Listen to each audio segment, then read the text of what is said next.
और NEET paper leak मामले समेत विभिन्न मुद्दों को लेकर लोकसभा में आज भी जोरदार हंगामा देखने को मिला। विपक्ष के लगातार विरोध के बीच लोकसभा की कार्रवाई बाधित रही।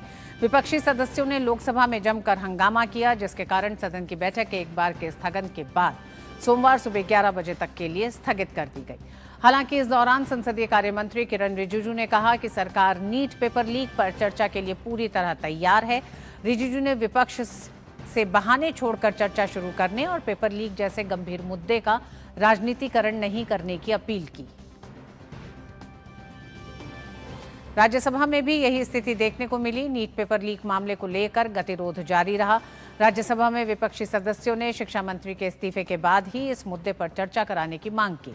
लगातार हंगामे के चलते सदन की कार्रवाई पहले स्थगित की गई और बाद में दोपहर 2 बजे तक के लिए स्थगित कर दी गई।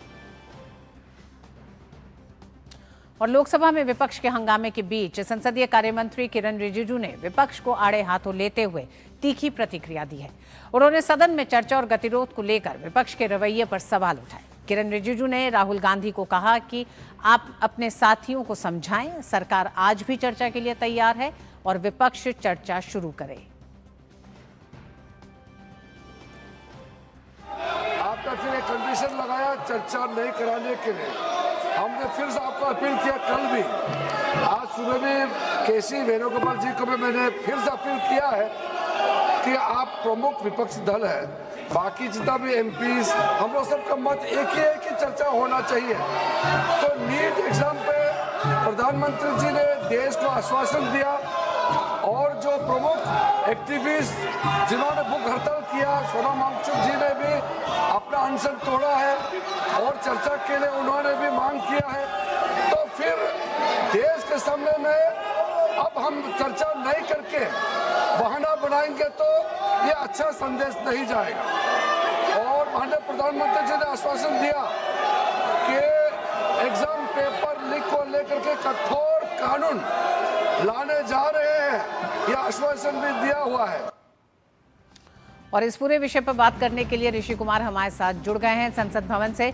ऋषि, सबसे पहले तो हमने देखा कि जिस तरह से सोनम वांगचुक ने अपने 26 दिन के अनशन को खत्म किया, मांग थी शिक्षा मंत्री के इस्तीफे की, साथ ही पेपर लीक मामले को लेकर कुछ सख्त कदम उठाने की। सरकार किस तरह के कड़े रुख ले रहा है? सरकार, प्रधानमंत्री ने खुद मोर्चा संभाला सिलसिलेवार तरीके से। आप भी जानते हैं कल से जो घटनाक्रम हुआ, चाहे वो फास्ट ट्रैक कोर्ट्स का रहा हो, आज कैबिनेट में अहम फैसले लेने का है, मौजूदा कानून में सख्ती करने का है। साथ ही हमने देखा कि किस तरह से सोनम वांगचुक ने अपने अनशन को खत्म किया और जो बदलाव, जो कुछ कदम उठाए गए हैं उससे संतुष्ट दिखाई देते हैं।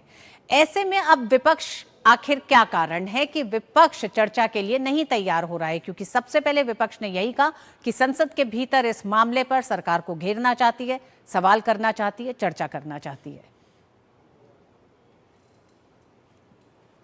देखिए ऋतु, जहाँ तक इस पूरे मसले को देखें तो आज सुबह से ही, जैसे कि हम जानते हैं कि इस पूरे मसले पर विपक्ष लगातार हंगामा और शोर शराबा करता हुआ दिखाई दिया। लेकिन इसकी पृष्ठभूमि ये है कि जब ये प्रदर्शन शुरू हुआ था उस समय कांग्रेस की वस्तुस्थिति अलग थी, उस समय उसकी पोजीशन अलग थी और वो इस आंदोलन से अपने आप को दूर रख रही थी। यही आरोप आज भाजपा के तमाम नेताओं ने लगाया कि अब जब छात्रों ने अपना प्रदर्शन किया, उस प्रदर्शन को देखकर उसके बाद कांग्रेस उससे जुड़ने की कोशिश कर रही है, ना कि उसका वो कभी भी उसका हिस्सा रही है। अब ऐसे में कांग्रेस को लेकर लगातार विपक्ष पर ये सत्ता पक्ष का आरोप है कि वो बच्चों के पीछे छुपकर एक सियासत को करने की कोशिश कर रहे हैं। वहीं दूसरी ओर अगर दोनों सदनों में देखें तो राज्यसभा, लोकसभा में विपक्ष की तरफ से लगातार इस बात की मांग की जा रही है कि पहले इस्तीफा होना चाहिए, उसके बाद चर्चा होगी। इस बीच ये जो महत्वपूर्ण घटनाक्रम हुआ जिसका आपने भी जिक्र किया, चाहे वो प्रधानमंत्री की तरफ से अपील हो, फास्ट ट्रैक कोर्ट की बात हो, और अब इस पर सरकार एक विधेयक लाने की बात कर रही है, कड़े कानून के लाने की बात कर रही है। कैबिनेट में उस पर चर्चा करा के उसको रखा जाएगा सदन पर। ऐसे में अब विपक्ष के पास विकल्प बहुत कम बचे हैं, क्योंकि कोई भी जो मुद्दा है अगर उस पर सरकार इस बात को लेकर सहमत है कि इस पर कड़े कानून बनाकर, चूँकि कानून बनना एक आगे का एक बहुत बड़ी दिशा तय करेगा। अगर किसी मुद्दे पर कोई घटनाक्रम हो रहा है और सिर्फ इस्तीफे तक ही उसे रखा जाए तो कल को ये घटना होगी तो उस पर क्या पृष्ठभूमि बनेगी, क्या कार्रवाई होगी, इसकी क्या गारंटी है? इस बात को सरकार सुनिश्चित करना चाहती है कि इस गारंटी को, कि भविष्य में इस तरीके की घटनाएं न हो, और अगर घटनाएं होती हैं तो उसके लिए एक पूरा रोड मैप हो सरकार के पास कार्रवाई करने के लिए, ताकि इस कानून के माध्यम से इस पर सख्त से सख्त कार्रवाई की जा सके। ये जो घटनाक्रम है ये मुझे लगता है विपक्ष को कहीं ना कहीं विचलित कर रहा है, और इसी वजह से अब वो अपनी मांगों पर कि पहले सिर्फ और सिर्फ विपक्ष तभी चर्चा में आएगा जब इस्तीफा होगा, दूसरा जिन बच्चों के खिलाफ जिनके खिलाफ कार्रवाई हुई है पुलिस के द्वारा, जिस तरीके के आरोप हैं उनके खिलाफ कार्रवाई हो पुलिस के खिलाफ, और तीसरा वो प्रधानमंत्री से सदन में आकर बयान देने की बात कर रहे हैं। तो इस तरीके से उनका रवैया निश्चित तौर से लोकसभा में हमने देखा तो यही दिखाई दिया कि वो अपने रुख पर अड़े हुए हैं, और इसी वजह से लोकसभा की कार्रवाई कल तक के लिए स्थगित, यानी कि सोमवार तक के लिए स्थगित कर दी गई। और अब अगर हम देखें राज्यसभा की, तो राज्यसभा 2 बजे तक के लिए स्थगित है, और 2 बजे सरकार ये प्लान कर रही है कि उसका जो विधायी कार्य है क्यों ना उसे आगे बढ़ाया जाए।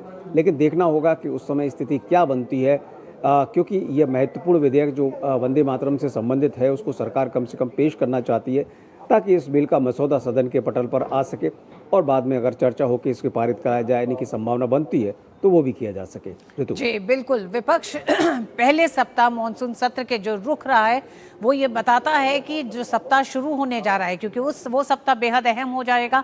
कैबिनेट में जिस विधेयक को मंजूरी दी जाएगी उसको पास कराने के लिए सदन में सभी विपक्षी दलों का भी मौजूद होना जरूरी होगा। ऐसे में विपक्ष का क्या रुख रहता है, दिलचस्प होगा देखना। अभी तक के लिए बहुत बहुत धन्यवाद ऋषि, पूरी जानकारी के लिए।